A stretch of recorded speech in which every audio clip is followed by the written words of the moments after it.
Hi, this is group 4, and today I'm gonna demonstrate the first query of the project. So first of all, still it's a lot of students can create the account when they don't have one. So I'm gonna create the student ID and the name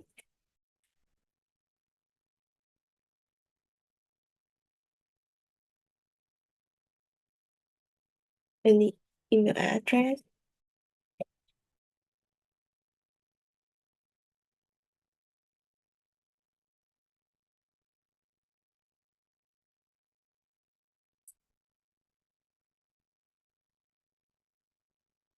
And this select the department.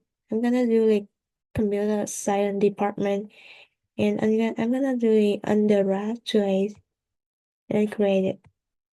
Then it's successful. So next, I'm gonna demonstrate the second query. So I'm going to log into the admin account,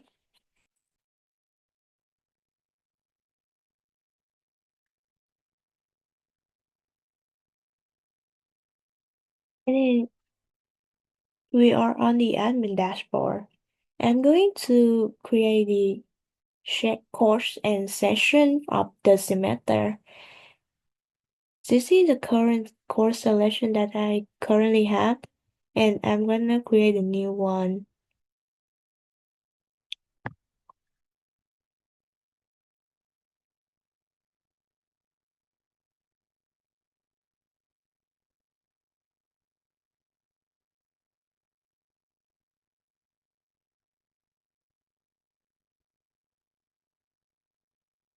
The session created successful right here over here.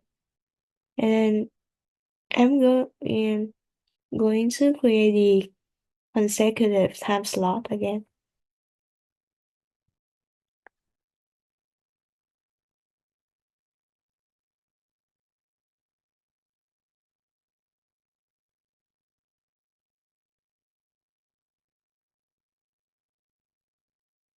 It's then also successful. What if I assign the instructor of link for another session? Say for 2 or 3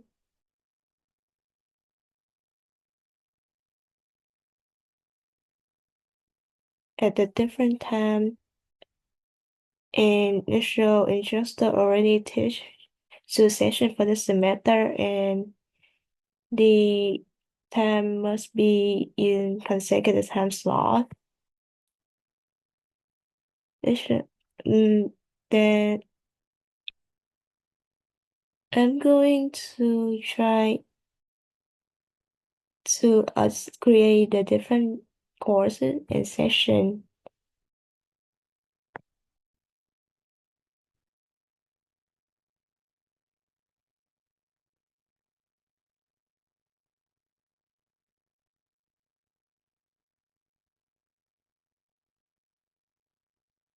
I'm gonna leave the time slot. It show the error because there are 2 sessions already assigned at this time slot for session 101 and the session 201.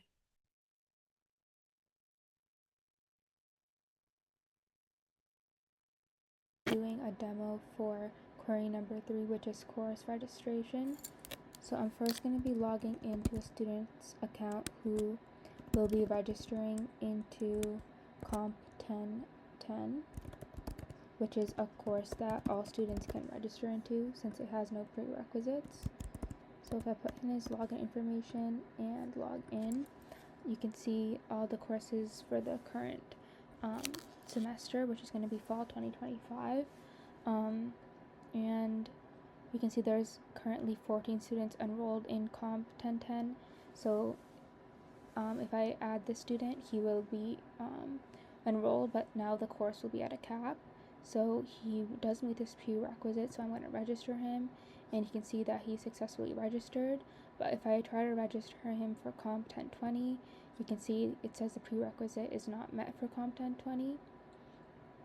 So now I'm going to be demonstrating that um, since the Comp 1010 section is at a cap, another student will not be able to register successfully. So I'm picking another student here and entering his information.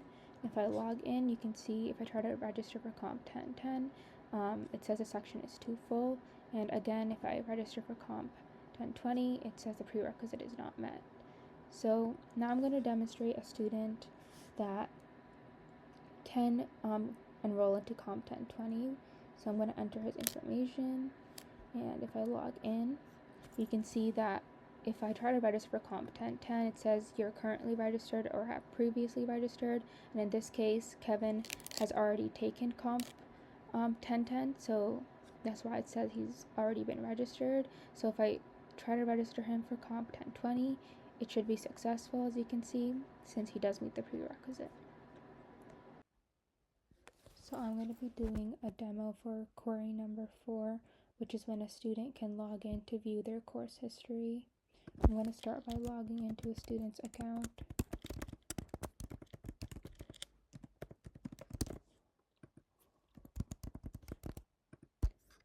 Once I log in, I can see all the courses that the student is currently taking listed, as well as the credits and the grade they received, and then it displays the total credits and their GPA. And then it also lists the courses that they're currently taking and shows that the grade is in progress. I'm going to be doing a demo for query number 5, which revolves around instructor history. So first, the instructor starts off by logging in using their email and password. Then once they're logged in, there's a display of all of the sections that they've taught in the past and current semester. Then there's a listing of the current students enrolled in their sections for spring 2025, which is the current semester. Here you can see that the listings are divided by course ID and section ID. Next, there's a listing of students' names and grades from sections that they've taught in the past. So here you can see the listings for Comp 1010 during the fall 2023 semester, and then the listings for Comp 1010 in the spring 2024 semester. Next, I need to demonstrate the TA can be assigned for each session. I first need to log into the student account to double check if the session can be enroll more than 10 students.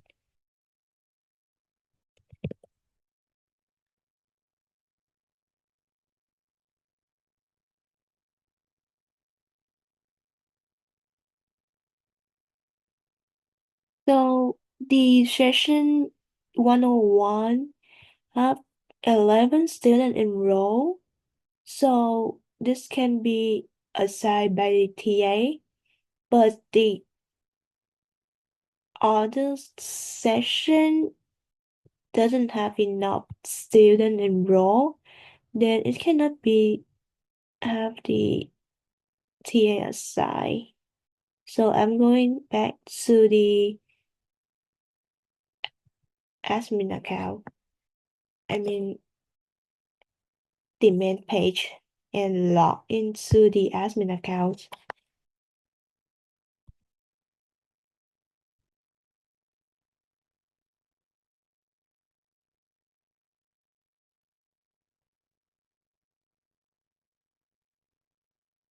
And this is the admin dashboard, and it shows the session needs to assign TA. So this 101, and I'm gonna assign the student. I'm gonna do assign.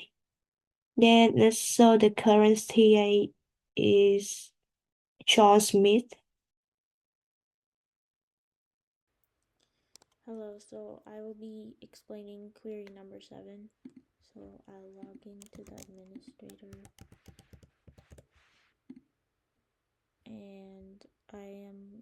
going to select this link to select graders.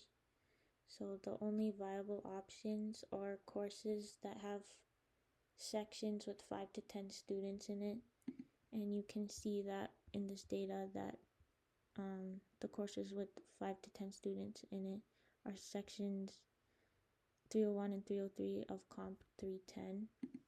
So I'll just select one of them,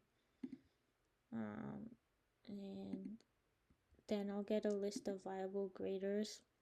So this list comes from the undergraduate and graduate students who have gotten an A or A minus in the course, and they are not currently teaching another section.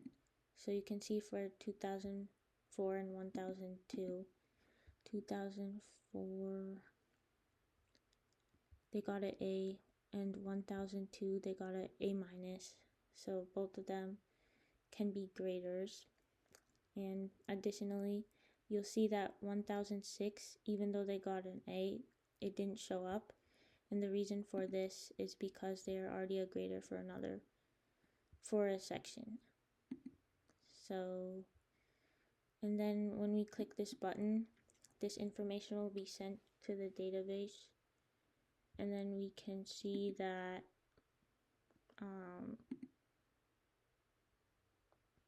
we can see in the master grader that they are now a grader for this section. I'll be explaining query number 8.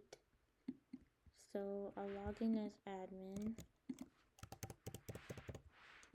and from here I want to select this link because I want to give PhD students advisors and update and see their course history.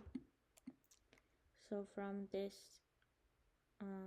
web page, I can select one or two people to advise a student. So I'll select this person and this person, and I will give them a start date, and it gives me a viable list of students they can advise based on certain constraints. So I'll let them advise the student, and then you can see here that if I refresh my screen, the student is now being advised by those instructors. And additionally, I can view course history, so I can say you can select which instructor you are, and then you can see this list of students that you have, and from here you can see the course history displayed. And since there's only one course they took, I will match these to what they have, and then the only thing I can really change here is the grade. So that's why it says update grade, because it's like the only thing you can update. And I'll give them this grade, and I'll say update course history, and then it will tell you if it worked or not with this message. And if you go to take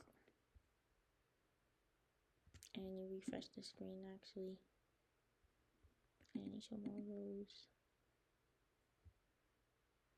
you can see that they now have an A minus. And that is it for query 8. I also wanted to mention that this is all also possible on the instructor login as well. So if I log in as an instructor,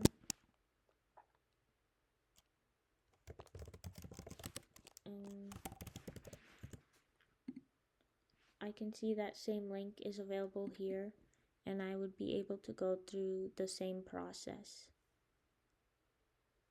I'm going to demonstrate the functionalities, which is the academic alert. I need the instructor to submit the midterm grades, and the student will get the alert when they have a lower than C and a student can see their academic alert when they log in account. So I will need to log into the instructor to submit the race first.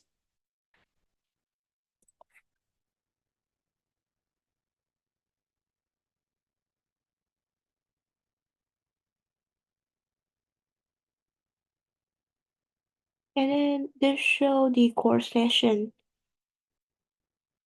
I'm going to submit the rate for the session 101. This all the students currently enrolled in this session, and their midterm rate currently is not rate yet. So I'm going to put lower than C, like D plus.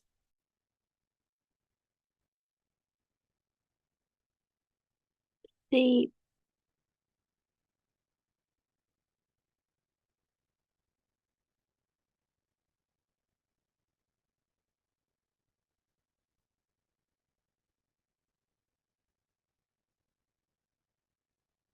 So let's see. Amanda Worker have the D plus, so that show this student will get the alert when they log in account. And Daniel too will get the alert, academic alert too. Davis would be fine, and Emily would be get the alert too. So I'm gonna submit the race first. And then go back to the main course. Then I'm going to log into the academy, the student.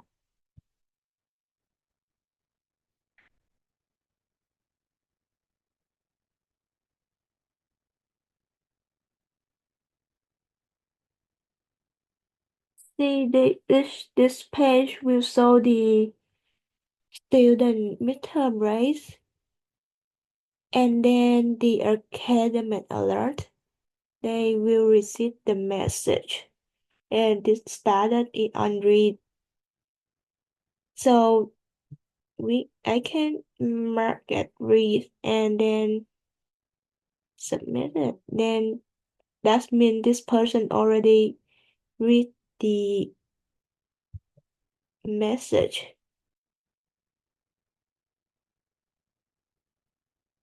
For the last query, or query number 10, what we decided to do was a placing a hold query in which we placed a hold on all students and only removed it once the student paid the bill. And to go through this query, it's only available through admin. So I'll click this link for query number 10, which is view tuition holds, and I am displaying the current hold history. And as you can see, most of the students are on hold except the ones that have paid. So for payment, you have to enter a valid credit card information that was given to admin. So admin will be given a valid credit card number, and I can select what student and what semester and year they paid for, as well as the updated time. But you can see here, say like student 103 paid for the spring of 2024. You can see right now they have a hold, right? But once you update the history, this is a live chart, so you can see that they now no longer have a hold and their credit card information was saved. Thank you. I wanted to add that this is what our table looked like, so we had to populate it with data, and to do so we had to gather information of all the current undergraduate and master's students who are currently enrolled in a course, so that if they're currently enrolled in a course, they have not yet paid for the bill. So that's how we populated this graph or table, and it includes their student ID, whether or not they paid for the class, so the hold, the semester, year, their credit card information. If they have paid, it will go to no, and the updated timestamp and like when they paid if they have done so. Thank you.